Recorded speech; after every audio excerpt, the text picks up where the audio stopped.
안녕하십니까. 선한비요양병원 김기주입니다. 올해는 코로나19 백신의 필요성과 접종 시 고려사항에 대해 말씀드리겠습니다. 그럼 시작하도록 하겠습니다. 먼저 2025년 코로나19 변이 동향 및 특성입니다. 2025년 5월부터 중국, 홍콩, 대만, 태국 등 동남아, 동아시아 쪽에서 현재 코로나가 유행하고 있다라는 기사들이 있다가 보신 적이 있으실 텐데요.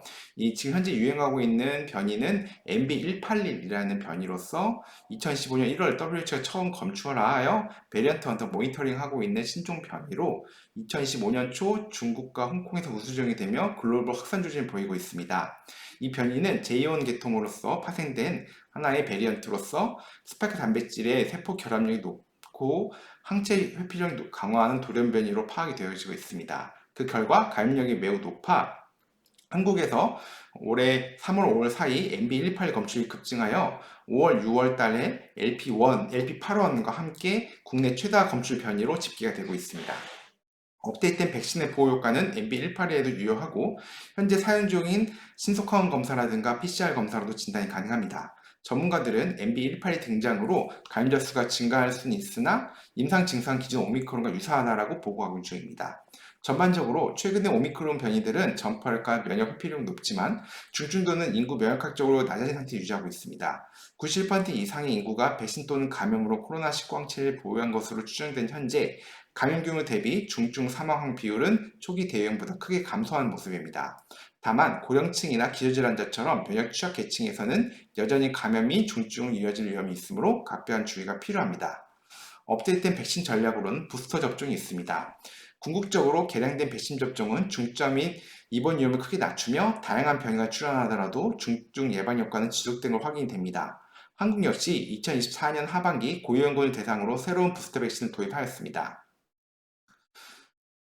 그 일반 성인에 대해서는 자율 접종 원칙을 유지하고 있지만 고령층과 의료 취약시설 입소자에 대한 접종 권고가 함께 되고 있고 또한 찾아가는 접종 등 편의 제공 또한 함께 유지되고 있습니다.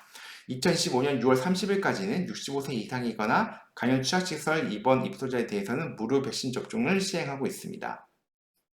그 다음 변이 등장에 따른 백신 효과 변화입니다. 2011년 말 등장한 오미크론 변이는 큰 변화를 가져왔습니다. 오미크론은 다수의 돌연 변이를 통해 기존 백신 면역을 부분적으로 회피하여 백신을 맞아도 돌파 감염이 흔히 발생하였습니다. WHO에 따르면 오미크론 계통에서는 접종 후 경증 감염 예방 효과가 시간 경과에 따라 급격히 감소하지만 중증 질환에 대한 보호 효과는 여전히 높고 비교적 잘 유지된 것으로 분석되었습니다. 실제 접종 완료 시간이 지나면서 감염 예방 능력은 점점 떨어져도 입원, 사망 방지 능력은 상당 수준 지속되는 것이 확인되었습니다. 따라서 중증 예방을 위해서라도 고위험군은 정기적인 부스터샷이 필요합니다. 다행히 부스터샷을 통해 면역을 올리면 오미크론에 의한 입원 사망 예방 효과를 90% 안팎의 높은 수준으로 회복할 수 있다는 연구들이 있습니다. 특히 복합 면역, 백신과 자연 감염을 동시에 획득한 경우 중증 예방 효과가 최소 10개월 이상 장기간 유지되는 것으로 밝혀져 백신 접종과 자연 감염을 통해 많은 인구가 면역을 갖춘 현재 코로나19는 더 이상 초기만큼 치명적인 질병이 아닌 상태로 점점 이해되고 있습니다. 2023년 5월 WHO가 코로나19 공중보건 비상사태 종료를 선언한 것도 이러한 전 인구적 면역 수준 향상에 힘입은 것입니다. WHO는 2024년 권고 이후에서 건강한 성인에 대한 추가 접종을 일상적으로 권장하지는 않지만 고령층 등 고위험군은 마지막 접종 후 6에서 12개월 사이에 재접종하는 것을 제한하고 있습니다. 이처럼 코로나19 백신 접종은 변이 유행 양상과 면역 지속 기간에 맞추어 필요할 때 맞는 방향으로 진화하고 있으며 백신 기술도 새로운 변이에 신속 대응할 수 있도록 개발이 지속되고 있습니다. 연령대별 특수 대상군에서의 효과와 안정성입니다. 일단 저희는 고령자와 면역 저하자에 대해서 다루도록 하겠습니다. 먼저 고령자입니다. 고령층은 코로나19로 인한 합병증과 사망 위험성이 가장 높기 때문에 백신 접종을 얻는 절대值매우 큽니다. 백신에 대한 면역 반응이 젊은 층보다 약할 수도 있고 시간에 따라 면역이 감소하기 때문에 부스터샷에 의한 면역 강화가 특히 중요합니다. 실제로 영국에서 65세 이상 고령층 데이터를 보면 3차 접종 후 6에서 1년이 지나도 입원 예방효과 51%, 사망 예방효과 57% 수준으로 상당 부분 면역이 유지되고 있으며 접종과 자연 감염을 통해 형성된 복합 면역은 장기간 지속되어 중증 예방에 큰 도움을 주는 것으로 나타났습니다. 한국에서도 60대 이상 미접종자가 접종자보다 중증 진행 위험이 3.7배가 높고 치명률이 4배 이상 높게 관찰되어 이 연령층의 기본 접종 완료와 추가 접종이 중요합니다. 고령층은 전반적으로 백신을 잘 견디지만 간혹 백신 접종 후 일시적인 발열이나 권태감이 발생할 수 있으므로 접종 후 건강 상태를 주의 깊게 관찰하는 것이 권장됩니다. 면역 억제 치료 중이거나 선천적 면역 결핍이 있는 분들은 백신을 맞아도 면역 형성이 충분하지 않을 수 있습니다. 그러므로 이런 면역 저하자들은 특별한 주의가 필요합니다. 이들은 코로나19에 대해 걸릴 경우 일반인보다 중증으로 악화될 위험성이 높기 때문에 접종을 꼭 하시는 게 필요한 고위험군입니다. 다만 면역 저하자의 경우 기본 이해만으로는 충분한 항체 형성이 어려워 예방효과가 낮고 항체 지속 기간도 짧습니다. 실제 연구에서 면역 저하자 그룹의 백신 예방 효과는 접종 2개월 후 78%에서 4에서 6개월 후 48%, 6에서 8개월 후에는 29%까지 떨어져 같은 기간 면역 정상인 대비 효과가 현저히 낮은 것으로 나타났습니다. 예를 들어 항암 중인 환자라든가 면역 억제제를 복용 중인 환자, 장기 이식 환자 등이 이해에 해당합니다. 이러한 분들은 주치의와 상의하여 접종 일정을 조율하는 것이 좋습니다. 면역 저하자는 백신을 맞더라도 완벽한 보호를 얻지 못할 수 있으므로 주변 접종 완료자들이 많아 집단 면역을 보호막안에 든 것이 중요합니다. 가족 및 주변인들이 모두 백신을 맞아 해당 환자를 보호하는 고리 면역 전략이 권장되고 있습니다.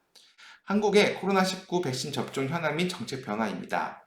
2013년 코로나19가 2급 법전 전염병으로 조정이 되고 일상 의료 체계로 편입되면서 정부는 연 1회 정기 접종 체계를 공식화했습니다. 접종 대상은 전 국민이지만 65세 이상 고령층, 요양병원 등 감염 취약시설 입원자, 그리고 면역 저하자, 그리고 당뇨병, 심장병 등 기저질환자를 고위험군으로 지정하여 적극 권고하고 있습니다. 접종 시기는 매년 10월, 11월 사이로 정해 겨울 유행 전에 면역력을 높이는 전략을 택했고 사용 백신 종류는 그의 유행 변이와 개발 동향을 고려해 결정하기로 했습니다. 지금 이 동영상을 찍고 있는 이유도 사실 작년 겨울철에 우리나라에서 코로나19 유행이 그다지 크지도 않았고 백신 접종이 많이 없었기 때문에 고위험군에 대해서는 면역 기능이 많이 떨어졌을 거로 생각을 하고 있습니다.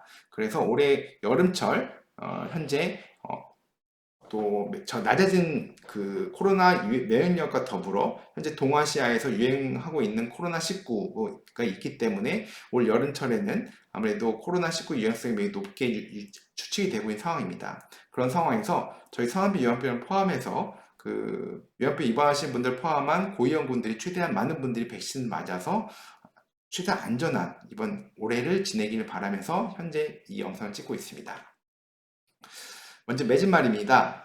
코로나19 백신에 대한 포괄적이고 균형 잡힌 검토를 종합해보면 다음과 같습니다. 백신 접종은 개인을 중증 질병과 사망부터 보호하고 나아가 사회 전체의 유행 규모를 줄여 의료체계 부담을 완화하는 필수적인 전략입니다. 임상시험과 실제 데이터 모두 백신의 효과를 뒷받침하고 있으며 부작용 위험은 지극히 낮은 반면 접종에 대한 이득은 막대합니다.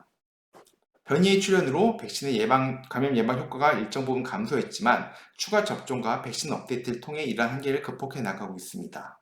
각 종류의 백신은 기술 방식에 따라 장단점이 조금씩 다르나 결론적으로 모두가 중증 예방 효과적이고 안전합니다. 연령별, 상황별로 세부작용을 달리하여 고위험군을 집중 보호하고 저희 연구는 과도한 접종보다는 필요한 경우에 맞도록 최적화하고 있습니다. 한국을 포함한 전 세계는 코로나19 예방접종을 단기 팬데믹 대응 전략에서 장기적인 엔데믹 관리 수단으로 전환하고 있으며 이는 과학적 근거와 국제보건기구의 권고에 따른 것입니다. 궁극적으로 코로나19와 공존하는 시대에 백신은 우리가 가진 가장 강력한 무기 중 하나입니다. 백신 접종을 통해 개인은 스스로를 지킬 수 있고 공동체는 가장 취약한 구성원을 보호할 수 있으며 일상의 정상화와 사회경제적 활동 회복을 앞당길 수 있습니다. 코로나19 백신에 대한 정확한 이해와 참여는 향후 새로운 감염병 대유행이 닥치더라도 우리 사회가 슬기롭게 대응하는 밑거름이 될 것입니다. 백신은 과학의 산물이자 공중보건의 성과이며 코로나19 극복 과정에서 그 가치가 명백히 증명되었습니다. 남은 과제는 전 세계 모든 사람이 형평에 맞게 백신 혜택을 누르고 잘못된 정보로 인한 막연한 두려움을 해소하며 현명한 접종 선택을 할 수 있도록 돕는 것입니다. 우리 모두의 노력으로 코로나19 위기를 극복했듯이 앞으로 백신과 함께 건강한 미래를 만들어 나갈 수 있기를 희망합니다. 오늘 내용 여기까지입니다. 다음에 더 좋은 내용 찾아뵙겠습니다. 감사합니다.